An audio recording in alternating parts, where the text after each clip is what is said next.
Salut les pirates, paye fortune sur vous. On se retrouve aujourd'hui pour les spoilers du chapitre 1065. Alors là, ça sera énonciel. Le leaker nous annonce que ça sera un chapitre encore plus monstrueux que le chapitre 1064. Cela prouve la volonté de Oda d'accélérer les choses, de résoudre pratiquement toutes les intrigues qu'il a pu lever au cours de ces 1000 derniers chapitres. Et cela nous prouve aussi que One Piece est pratiquement fini. Cela sonne le glas, la fin de cette œuvre magnifique. Et oui, toutes les bonnes choses ont une fin. Mais pour ce qui en est d'aujourd'hui, on va parler du chapitre 1065. Qu'est-ce qu'on aura dans ce chapitre? On aura l'apparition de nouveaux séraphins, on aura un flashback avec Vegapunk, ce qui sera assez intéressant, un flashback avec Vegapunk. Est-ce qu'on aura son passé? Est-ce qu'il s'agit de repartir dans le passé et découvrir ce qui s'est passé dans le siècle oublié? C'est possible. On aura la conclusion du combat entre Marshall et Law. Franchement,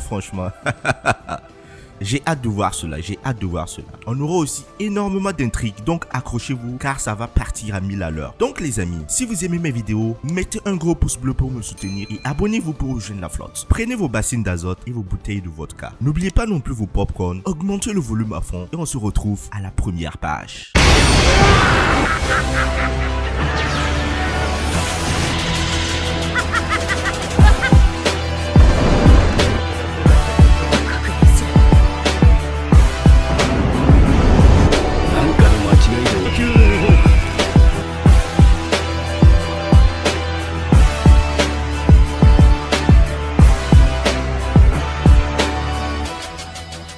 Le chapitre 1065, qu'est-ce qu'on aura d'énorme dans ce chapitre? Alors tout d'abord on commence avec le chiffre 6. Le chiffre 6 qui énumère les Vegapunk qu'il existe. Alors je pense que on aura le chara-design de tous les Vegapunk. Les autres Vegapunk vont entrer en action et on connaîtra plus spécifiquement leurs fonctions. 6 Vegapunk, qu'est-ce qu'ils auront à dire? Qu'est-ce qu'ils auront à nous montrer? Je pense qu'ils sont repartis dans toute l'île et chaque groupe de Mugiwara sera amené à croiser un Vegapunk et découvrir certaines vérités. On a aussi le Color Sprite qui est dédié au film One Piece Raid. Ah ouais, ce film One Piece Raid, c'est vraiment des souvenirs. On se souvient du coup de Haki de Shanks sur les amiraux. On se souvient de vraiment le Gear 5 de Luffy. Et il y a vraiment... Ouais, franchement, j'ai hâte de voir cela parce que ça sera vraiment dingue. Donc, ce qui se passe dans le vif du chapitre, c'est que on aura le séraphin de Jinbei. Le séraphin de Jinbei. Ah là, les séraphins entrent aussi en action comme les Vegapunk 1 à 1. On a le séraphin de Jinbei. Imaginez le séraphin de Doflamingo. Il sera grave stylé. Donc ce qui se passe, c'est que le séraphin de Jinbei attaque le groupe de Sanji. Là franchement, j'ai comme l'impression que Vegapunk n'a pas encore donné l'ordre aux séraphins de ne pas attaquer les Mugiwara. Les séraphins ont toujours leur ordre primaire. Donc du coup, quel est l'intérêt de ce combat entre Jinbei et Sanji? Alors c'est sûr que c'est une représentation de l'ordre qui se trouve dans l'équipage des Mugiwara. Énormément de gens sont en train d'attester que Jinbei est plus fort que Sanji parce qu'il a une prime beaucoup plus élevée et d'autres disent que non, Sanji est le bras gauche de Luffy. Il est le plus fort. Là je pense que Oda est en train de faire une hype et il n'y aura pas un véritable combat.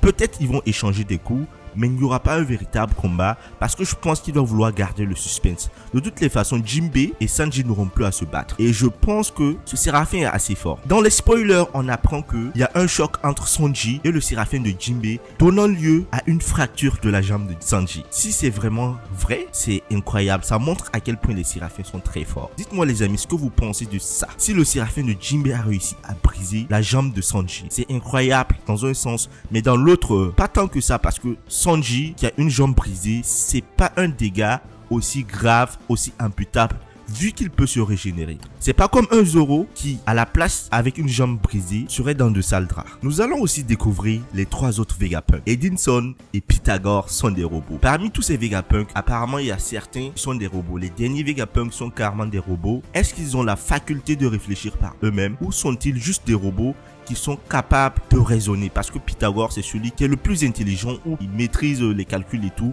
Et vu que c'est un robot, ça ne me choque pas plus que ça. Pour l'instant, je vois pas trop l'intérêt de l'introduction de ces 2 Vegapunk. Mais je pense que dans le chapitre, on aura beaucoup plus de détails. S'ils sont là, c'est pour une raison bien donnée. On apprend aussi que Egg Earth n'est pas l'île du futur, c'est une île du passé. Car sa technologie est similaire à celle de l'ancien royaume.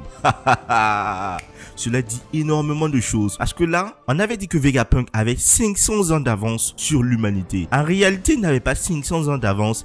Il avait 500 ans de retard entre griffes. Parce que là, toute la technologie qu'on est en train de voir, c'est une technologie qui a déjà existé. Et peut-être c'est une technologie qui existait sur la Lune. Alors Vegapunk, comment il a réussi à s'accaparer de cette technologie?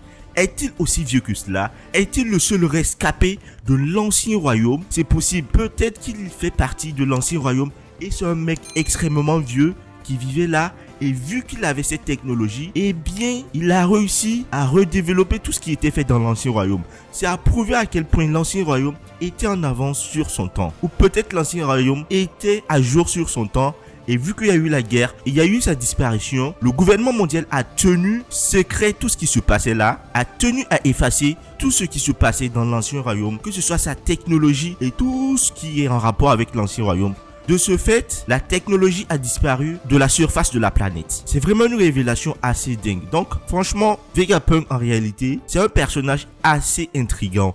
J'ai hâte de voir ce qui va se passer. J'ai hâte d'entendre ce qu'il a à nous dire. Les amis, c'est pas encore fini. On apprend aussi qu'il y aura le CP0 sur ce chapitre. Qu'est-ce qu'ils auront à faire? Peut-être qu'ils sont arrivés avec le Séraphin de Kuma. Les hostilités vont bien pouvoir commencer. J'ai hâte de voir le Séraphin de Kuma. C'est un Séraphin adulte, donc c'est sûr qu'il doit être extrêmement fort. On aura un chapitre magnifique. C'est aussi le prélude de quelque chose de grand qui arrive dans One Piece. Quelque chose d'extraordinaire. Quelque chose de démentiel. Par contre, nous n'aurons pas de nouvelles de Gaimon dans ce chapitre. Et oui, on peut pas avoir de nouvelles de tout le monde, donc on attendra. On aura un petit flashback sur le déménagement de Vegapunk et de Dragon. Là, on n'a pas beaucoup plus de détails sur cela.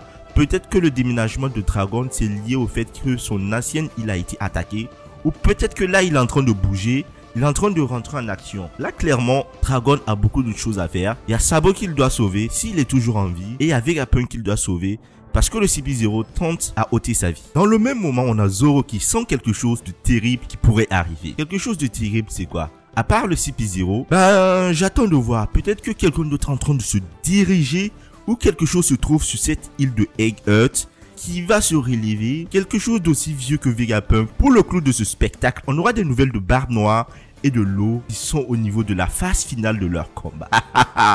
Il n'y aura qu'un seul gagnant, le fruit du Yami Yami no Mi ou le fruit de l'Ope Ope no Mi. Là, clairement, on nous dit que les deux ne vont pas survivre. Une seule personne va gagner. Ah là, s'il y a une seule personne qui va gagner, je m'annonce pas, mais vous imaginez qui peut être le gagnant en fait. Il n'y aura pas de pause la semaine prochaine les amis. Et ouais, le chapitre, il nous réserve quelque chose de démentiel. Et à la fin du chapitre, on a le groupe de Luffy qui trouve des robots anciens. Ces robots anciens, sont-ils des robots du royaume oublié ou sont-ils des robots venant de la lune? Parce qu'on sait que la technologie qu'il y a présentement, c'est une technologie qui existait sur la lune. Alors je me pose une dernière question. Est-ce que c'est une technologie qui à l'origine était sur la lune, que le royaume oublié a pu s'accaparer et là finalement Vegapunk est en train de nous le montrer? Franchement les amis, ce chapitre il sera monstrueux. On a hâte de voir sa sortie. Dites-moi ce que vous avez pensé de ces spoilers en commentaire. Si vous avez aimé, mettez un gros pouce bleu et surtout abonnez-vous pour rejoindre la flotte. On ne fait que s'agrandir. Quant à moi, je vous dis, portez-vous bien et prenez soin de vous. On se retrouve très prochainement pour le résumé complet. N'oubliez pas qu'il y a des vidéos théories sur ma chaîne. N'oubliez pas de les mater. Peace.